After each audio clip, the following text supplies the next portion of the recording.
there, it's Dennis Goodman here, member of the Financial Advisory Team at Bowmill & Goodman Financial Strategies. Welcome to our third webcast presentation titled Proactive Tax Planning for the Secure Act. As I'm recording this message, we're in the 5th month of living under social distancing restrictions designed to tamp down the spread of COVID-19. And even as some of the restrictions have been reduced, our new normal now includes face masks in public places and limitations on the numbers of people able to assemble. As a reminder, we hope that you're staying safe and healthy because your health is our highest priority. Today's agenda is pretty straightforward. I'm going to share a review of some of the key changes from the Secure Act, as well as discuss some planning ideas and strategies that you could consider. Now, we believe in educating our clients on their choices. Our goal is to give you an overview of this complex topic so that when we discuss your situation, you have some strong foundational information. Please remember, each situation should be looked at individually. The good news is that we're available to talk to you about the specifics of your situation. We want to begin by reviewing the 5 key areas of financial planning. They are preservation planning, retirement or income planning, tax planning, estate planning, and investment planning. Now, many of our presentations focus on one of these areas, but today's presentation, again, which is about the Secure Act, affects 3 of these areas: retirement planning, tax planning, and estate planning. Now remember, as a comprehensive wealth management firm, we try to always consider the impact of any recommendation we make on not just one, but all of these areas for our clients. So here we go. The Setting Up Every Community for Retirement Enhancement Act of 2019, otherwise known as the Secure Act, is the largest package of retirement plan reforms in more than 10 years. The Secure Act contained numerous provisions intended to make it easier for businesses to offer retirement plans and for individuals to save for retirement. It also made significant changes impacting existing retirement plans.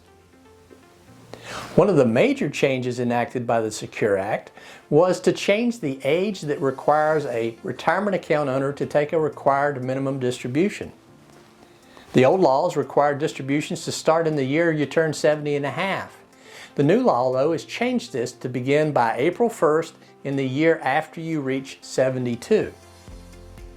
Now, as a side note, while not part of the Secure Act, due to the COVID-19 pandemic, RMDs were waived for the year 2020 in many accounts. Another major change enacted by the Secure Act was to remove the age limit that didn't allow those with earned income to make a traditional IRA contribution after age 70 and a half. Now you can make up to a $7,000 contribution to a traditional IRA at any age over 70 and a half.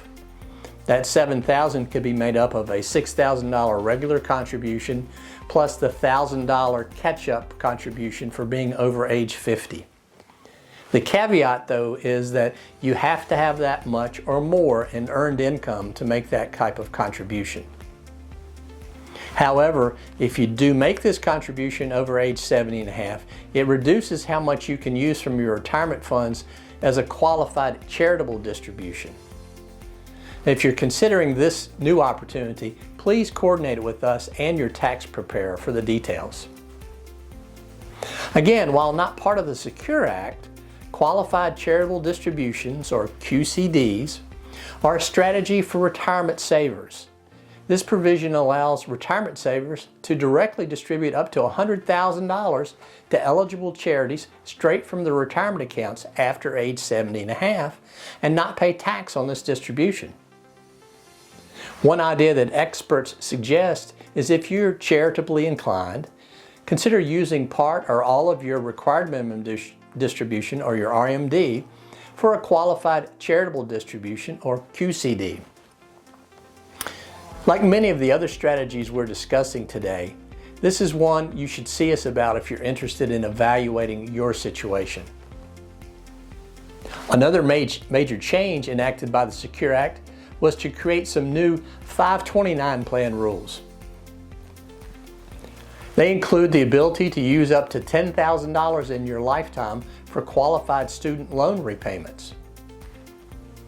Another major change enacted by the Secure Act was to remove the 10% retirement account penalty for new parents who withdrew up to $5,000 of retirement funds if you are under age 59 and a half. Now, this is only for expenses incurred within a year of this childbirth or adoption. And there are abilities to repay this into the plan. So this is a strategy you would consider. See us or your tax advisor for details. The Secure Act made sweeping changes to how inheritors need to take funds from a retirement account after the death of the owner. As I mentioned in our previous investor update, the new Secure Act created a 10-year rule that basically requires all inherited IRAs, Roth IRAs, and qualified plans to be distributed within 10 years of death. Now, there are some exemptions for certain types of beneficiaries. Those are surviving spouses, the employee's children under the age of majority, now children specifically, not grandchildren or other children, some disabled individuals, chronically ill individuals, and a non-spouse beneficiary who's less than 10 years younger than the IRA owner. For example, maybe a sibling that's 7 years younger. Under the old rules, IRA owners could leave their IRAs to heirs who could then stretch their withdrawals out over the inheritor's lifespan. This new rule, or 10-year rule, says that there's no requirement for annual distributions, but the account just has to be fully distributed by the end of the 10th year following the year the account owner dies. Your objective is still to reduce your taxes and take advantage of tax deferral as long as possible. Now, there's a warning. For some beneficiaries, there's a 5-year rule that may apply. So talk with a tax advisor to evaluate your situation. Also, please remember that the plan documents of a company retirement plan can override the 10-year rule. This changes many of the planning strategies that experts recommended.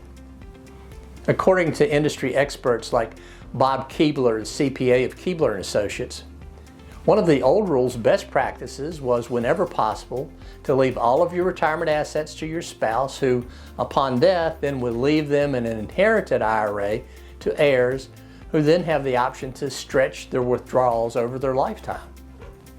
This enabled a potentially long period of tax deferral and hopefully asset growth. If you now leave your retirement funds to your spouse, they still must take distributions over their lifetime.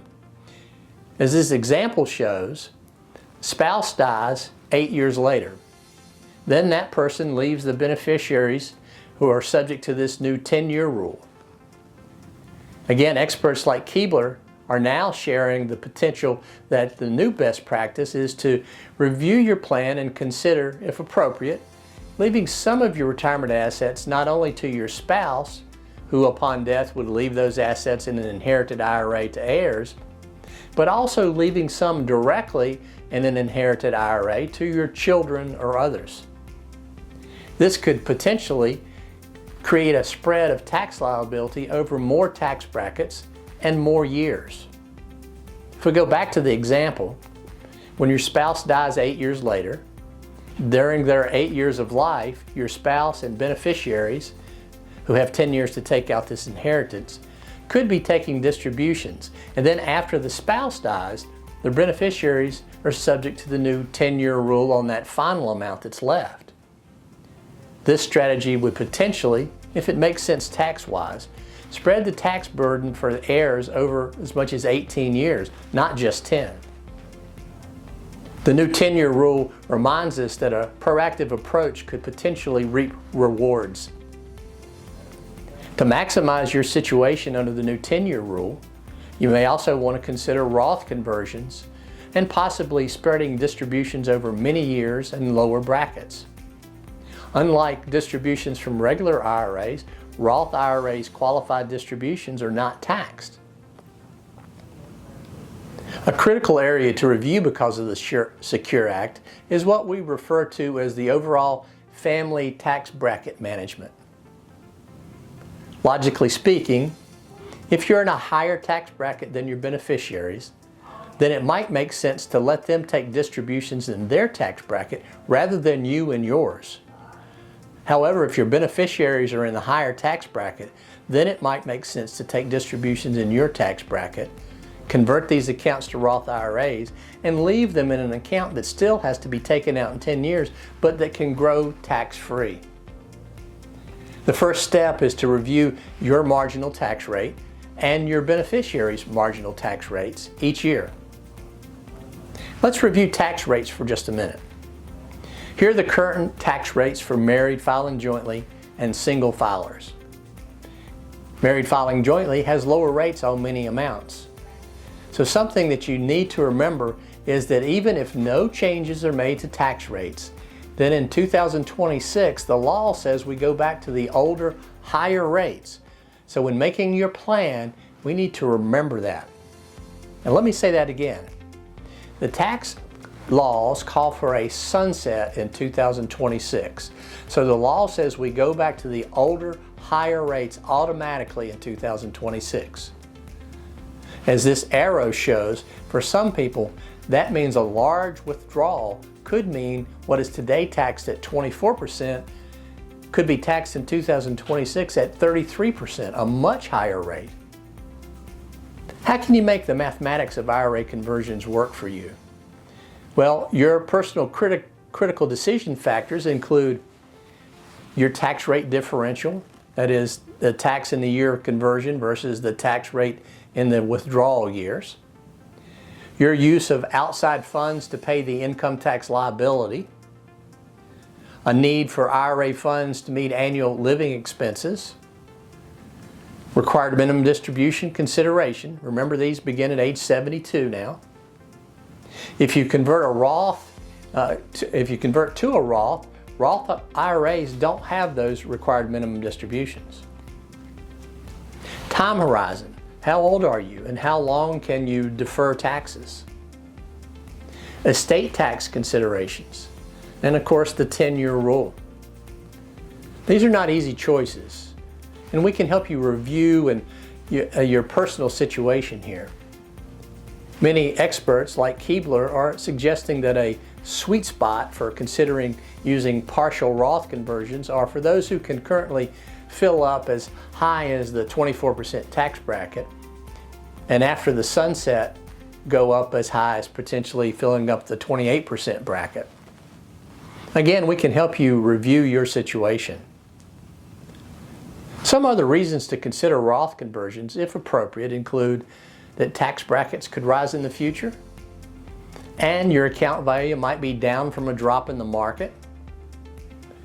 Some of the benefits from Roth IRA conversions include that they could lower the overall taxable income long term. Roth IRAs enjoy tax-free compounding. Roth IRAs have no required minimum distributions at age 72. Roth IRAs allow tax-free withdrawals for beneficiaries. So as part of our family tax bracket management strategy, we also want to confirm your beneficiaries and contingent beneficiaries. To maximize your options for transferring wealth, we should check your primary beneficiaries, your contingent beneficiaries. Whatever strategy you end up evaluating, we can help coordinate your opportunities with your tax preparer. So as a recap, what are some key takeaways? Well, the Secure Act has permanently changed retirement. Your situation, the new 10-year rule need to be reviewed. Our goal is to help our clients understand their choices. Your health, again, is our priority. You should also continue to focus on your personal goals and call us with any concerns that you have. You can expect from us continued regular communication, discussions, and expect that we're continuously reviewing economic, tax, estate, and investment issues for you as our clients. Thank you for your time today. Remember, your health and well-being is our highest priority, and we always appreciate the opportunity to speak with you and to assist you with your financial needs.